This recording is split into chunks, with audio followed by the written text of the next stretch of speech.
Today's location is probably one of the most questionable and well-known murder stories in America, leaving 6 dead and a home full of questions. By the end of this video, the contradicting twist will even have you questioning yourself to what really happened in this house. Because of the distressing events in this video, viewer discretion is advised. But before we get started, if you're a fan of the abandoned and historical locations, then you are in the right place. I post videos just like this every Tuesday at 6 p.m. Central Standard Time. Make sure to hit that thumbs up, subscribe, hit that bell so you never miss an episode. I will pin the best comment below, just like this one. Okay, let's get started in today's location.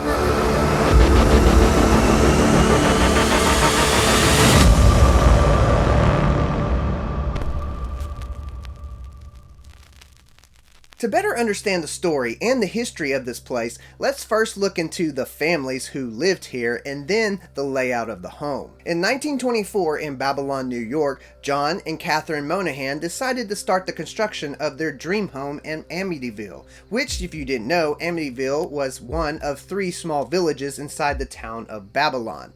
While their dream home was being built, John and Catherine and their 4 children would live in an old house that was right down the street. Once their Dutch colonial style home was completed in 1927, the family of 6 would move in and enjoy their home for several years. The children would grow up in the house, and then later on they would move out to start families of their own. Then later on, when John and Catherine died, their daughter Ellen would move into the home with her family.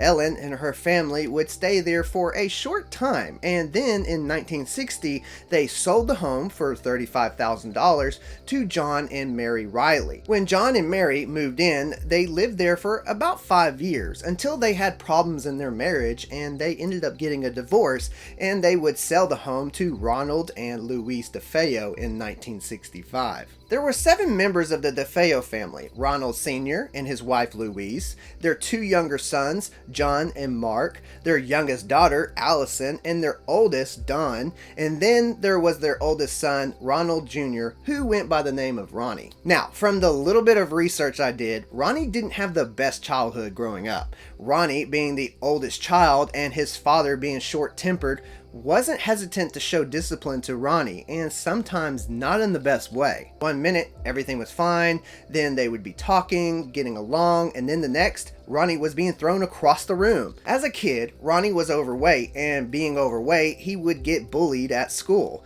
But that all came to an end in his teenage years when Ronnie had lost a lot of weight when he started using drugs. And on top of that, he wasn't even able to hold a job. He would spend more time drinking and doing drugs than working. So for the troubles that he went through as a child and the bad choices he made growing up, made it seem like it just wasn't the best life for Ronnie, and he didn't live up to the expectations his father had for him. Now, the 3-story home is about 4,100 square feet, and it has a total of 10 rooms, which includes 6 bedrooms and 3.5 bathrooms, along with a basement. To understand the layout of the home before the gruesome events took place, you would walk through the front door into the foyer of the home, and straight ahead would be the wooden staircase that would wrap up around and go up to the 2nd floor. Looking to the right, you would see the dining room, and through that dining room would be the kitchen to the far side of the house. And then if you look to the left, you would see the living room, and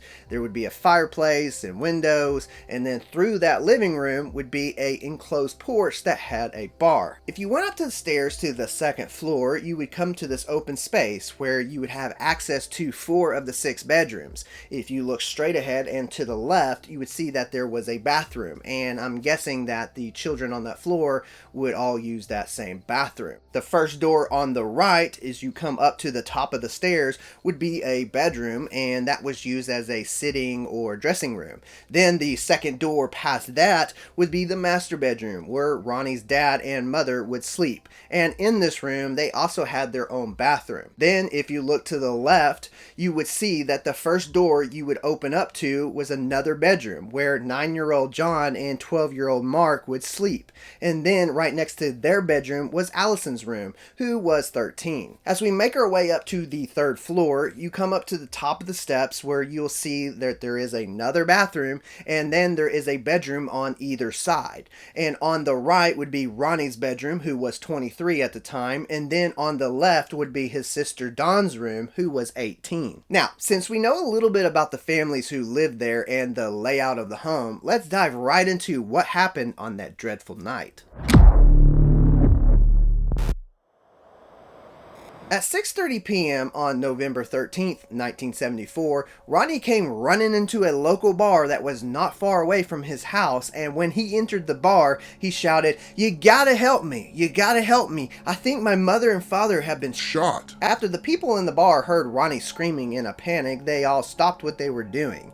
They looked at each other and looked back at Ronnie, and trying to make sense of what was going on, one of those people in the bar was Ronnie's good friend Robert, who went by the name of Bobby. A few of the men looked at Ronnie and said, "Yeah, we'll help you." So a small group of people gathered together and they left the bar and piled up in a vehicle and headed over to Ronnie's house to see what happened. When Bobby and the group of people made it to Ronnie's house, they got out of the vehicle and made their way inside the home, entering through that front door, and they would go up to the 2nd floor while Ronnie stayed outside. When they got up to the 2nd floor, they made it to Ronnie's parents' room, and to their surprise, they saw that Ronnie's mother and father's lifeless body was face down on the bed in a pool of blood. Then they decided to check the other rooms in the house, and to their surprise, again, they saw that everybody in that house was dead, and there was just blood everywhere. As they saw this, Bobby came back outside to find Ronnie crying of the situation that was going on.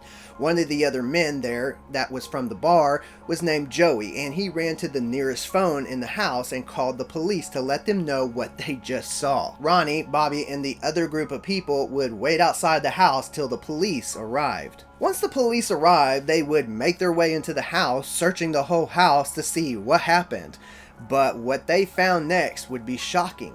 When searching the 2nd and 3rd story home, they would find 6 members of the DeFeo family shot and killed. All were shot once and lying face down in their beds. It was shown that Ronnie's parents were both shot twice. After the police seeing what happened, they went outside to find a group of people around Ronnie comforting him while he was crying uncontrollably. One of the officers said, "Hey Ronnie, can you come inside?" And Ronnie would lash out and say, "I am not going back in that house." And he pounded his fist down on the hood of the car and said, "My mother and father are dead." After a few minutes of calming Ronnie down, they were able to convince him to come back inside, and when they brought him in, they would sit him down at the kitchen table where the officers would ask him questions to figure out what was going on and what happened. At this point, the house was crowded with police and the streets were filled with news reporters. When being questioned by police in the kitchen, Ronnie would go on to tell them that it was a hit carried out by the mafia, and that hitman was Louis Fellini. When hearing this, to protect Ronnie, the police put him in protected custody and rushed him back to the police station so that he could be safe and so that they could also ask him more questions. When they got to the police station, they took Ronnie into their file room where they would ask more questions, and his statement just was not lining up and his story seemed to be all over the place. At this point, Ronnie was acting tired and seemed overwhelmed of what was going on, so the officers would let Ronnie sleep on the cot that they had there in the file room. And while Ronnie would sleep, they would go back to the house to see what else they could find. While searching the house for evidence, investigators found a cardboard box in Ronnie's room that had .35 caliber ammunition in it, which later on would be connected to the Marlin .35 caliber rifle that was used to shoot the victims. When they started questioning Ronnie's friend Bobby to see what he might know, Bobby would go on to say that Ronnie was a gun collector. Then Bobby would share vital information that led police to believe that Ronnie had staged a robbery while working at his grandfather's dealership. The next morning, the police would arrive to find Ronnie still sleeping on a cot in the file room. They woke him up and said, "Hey, we need to talk to you." So Ronnie got up and he asked them, "Hey, did you find Louis Fellini?" The officer said no, and would ask Ronnie to repeat his statement again and again. He would lie and say that he was woken up by Louis Fellini, and he said that he made me follow him around the house while he killed each person in that house. The officer said, "Did it really happen that way?" And Ronnie, knowing there was no way out of this, and he knew that the police were just not buying into his story anymore, he looked at the officer and put his head down in his hands, and he confessed and said, "No, it all started so fast. Once I started, I just couldn't stop. It went so fast." Hold up, let's back up a bit. Before we continue and go into detail of what happened on the night of those murders, I want to add some more details to the story that I think might be valuable. Weeks before the murders, Ronnie was working at his grandfather's dealership, and he was told that him and a coworker had to go to the bank and deposit $1,800 in cash and $20,000 in checks.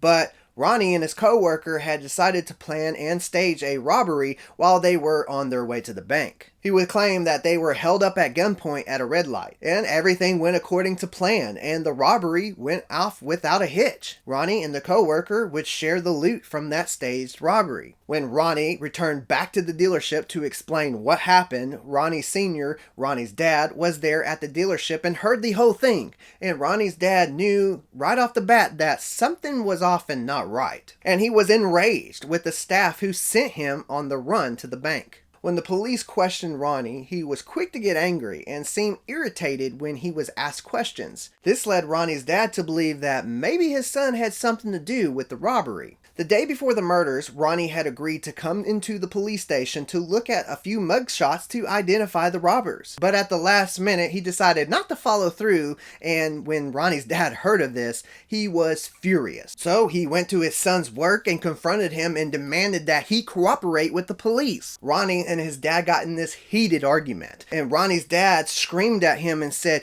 "You've got the devil on your back." And without hesitation, Ronnie snapped back and shouted, "You fat prick, I'll kill you." Then Ronnie got in his car and he sped off. From what I gathered, this is what is said to have happened on the night of the murders. Or is it? Now, the pictures of the victims are too graphic to show on this video. If you want to see them, you can find them pretty easily online. About 3 a.m. in the morning on November 13th, 1974, while everyone was sleeping, it was quiet in the house and Ronnie was up in his room laying in bed. With anger brewing inside of him, he would lay there and think of what he wanted to do, thinking of all the trouble he was into and the rage he had towards his father and family. Before Ronnie went into his room, he tied up the family dog, who was named Shaggy, out by the boathouse. After laying there for several hours, Ronnie then got up and walked over to his closet, where he had a collection of guns, and out of those guns he would select the Marlin .35 caliber rifle and quietly walk and make his way down the stairs to the second floor to his parents' room. When he got to the door of his parents' bedroom, he would gently push the door open and he would walk inside, and there for a moment he would stand at the foot of their bed and watch them sleep. They were unaware of the fate they were about to face. Ronnie would raise and shoulder his rifle, pointing it right at his father, and without hesitation, he would pull the trigger, shooting his dad in the back. The bullet tore into his back, traveling through his kidneys and exiting out of his chest, killing him instantly. And again, Ronnie fired another shot, hitting his father in the back again. Hearing the shots, Louise, Ronnie's mom, leaned up to see what was going on, and before she could react to what was happening, Ronnie pointed the rifle at her and fired, hitting her in the side, and as she fell back down, he would fire again, hitting his mom, killing her. Then, after they were both dead, Ronnie would take a moment and look at both of his parents' lifeless bodies laying in a pool of their own blood. As this just happened, shockingly, no one heard the 4 gunshots in the house. Ronnie then would walk out of his parents' room and then head over across the hallway to the other side where John and Mark were sleeping in their bedroom. And with no remorse, he would fire one shot into the young body of Mark, killing him instantly. Then fired another shot at John, and then the bullet hit his spine, which caused John to shake violently for a few moments before passing away. Both boys were lying face down and shot from behind, and to no surprise, no one in the house woke up to those gunshots. While this was all going on, Shaggy the dog was barking violently outside the whole time. This did not faze Ronnie one bit. After seeing the damage he had done in John and Mark's room, he would calmly head over to Allison's room that was right next to John and Mark's room. Allison, now awake and laying down, would look up at Ronnie, who pointed the rifle at her face and fired the gun. The bullet blew part of her left face off, killing her instantly. Then, after killing Allison, Ronnie would head out of the room, head towards the stairs to where he would make his way up to the 3rd floor. Once he made it to the 3rd floor, he would head over to the bedroom that Dawn was sleeping in, and he would shoot her in the head, point blank, killing her instantly. After the shooting was done, Ronnie had killed all 6 family members in the house. With the dog still barking violently, Ronnie would clean up and take a shower and wash all the blood off of him. And as he was doing this, he would think of an alibi, knowing that the police would be questioning him. After cleaning up, he would get dressed and put on his work clothes and his boots, and he would grab the rifle and his bloody clothes and put it in a pillowcase,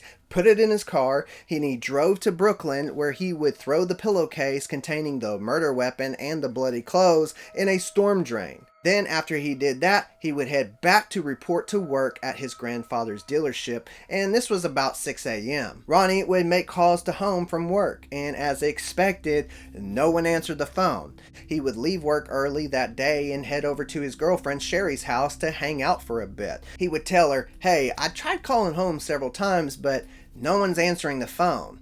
And he would ask if, "Hey, can I use your phone to call home again?" And she said, "Yeah, of course." So he picked up the phone and called home again, and as expected, no one answered. He would go on to tell Sherry that it was strange that no one was answering the phone, and when he drove over there, he saw that all the cars were still there, but the door is locked and he couldn't get in. Acting puzzled of the situation, he didn't make it a concern. Ronnie and Sherry would go to the mall and they would shop. When they were done shopping at the mall, they would head over to their friend Bobby's house, and Ronnie would explain the same story that he told his girlfriend Sherry. "Hey, I tried calling home several times and no one's answering the phone, and all the cars are out front and the door is locked and I just can't get inside the house." Starting to show a little concern, now he would say, "Something's going on over there." Then to switch the subject, Ronnie asked if Bobby was going to be going out later, and he said, "Yes, I will be at the bar around 6. Ronnie said okay and left and spent the rest of the day hanging out with his friends and drinking and doing drugs. When 6 o'clock rolled around, Ronnie would meet Bobby at the bar.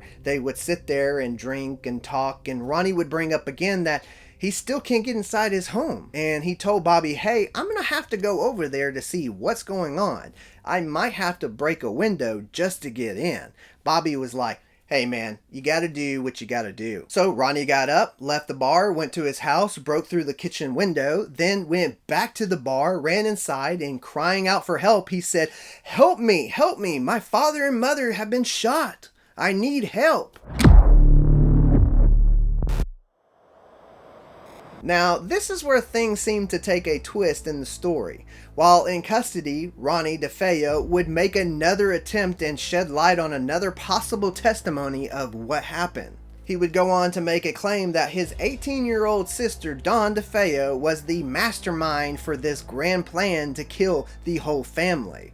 That when Ronnie, Dawn, and their friend were in the basement drinking and doing drugs, Dawn told Ronnie that she wanted to kill their father since he was abusive and she didn't want to be around that anymore. Ronnie immediately refused and thought this was crazy, but Dawn seemed to convince him and to follow through with her plan. So the three would leave the basement around 1 a.m. in the morning on November 13th, 1974. Dawn and Ronnie would proceed to head upstairs to their parents' room while their friend would be the lookout, arming himself with a Colt Python, which is a handgun. And Ronnie, carrying the Marlin 35 caliber rifle, would walk into his parents' room where he would kill his mother and father. After killing their parents, their friend, who was the lookout, got scared and ran away, and immediately Ronnie would chase after him to bring him back inside the house to help them clean up the mess. It was said that their original plan was to have the younger children stay with the grandparents so that there would be no witnesses. While Ronnie was chasing after their friend to bring him back inside, Dawn, the sister, would pick up the rifle and she went into the two boys' room,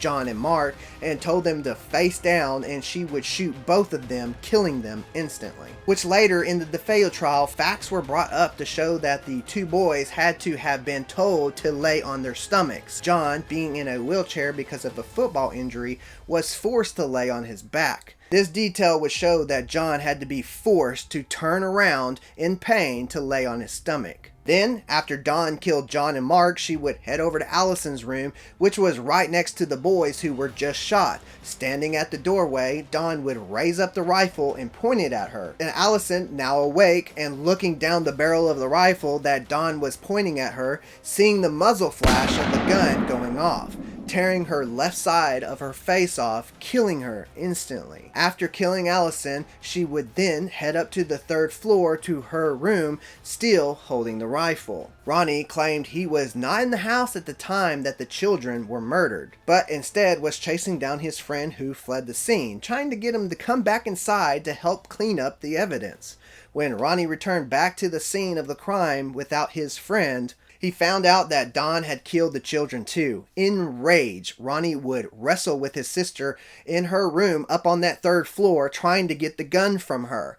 Ronnie managed to slam Dawn's head against her bedpost, knocking her out. And as she was laying there unconscious on her bed, Ronnie would grab the rifle and point it at her head and pulled the trigger, killing her instantly. During the DeFeo trial, Ronnie was claiming to be insane, but he never admitted to shooting the children.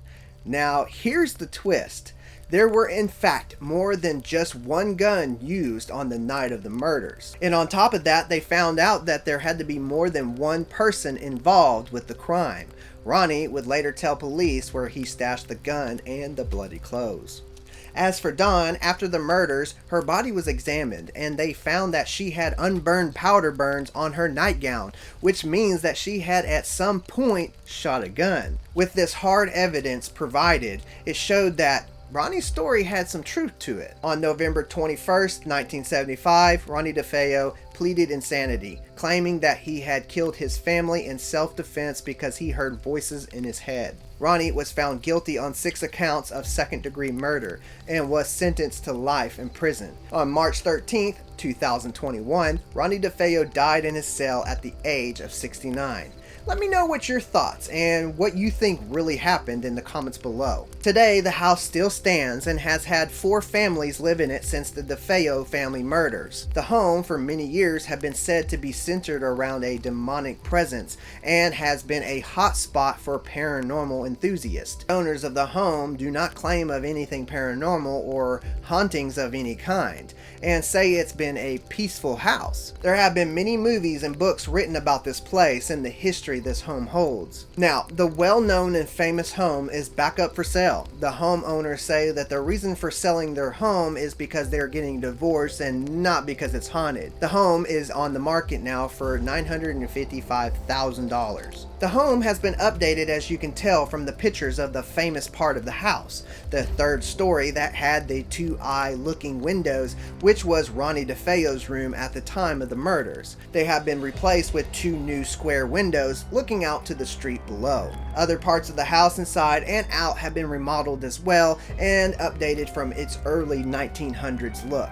Would you stay in this home after knowing the history? Okay guys, that does it for today's video. I hope you enjoyed it. If you did, please give it a thumbs up, subscribe. Peace, I love you, and as always, God bless.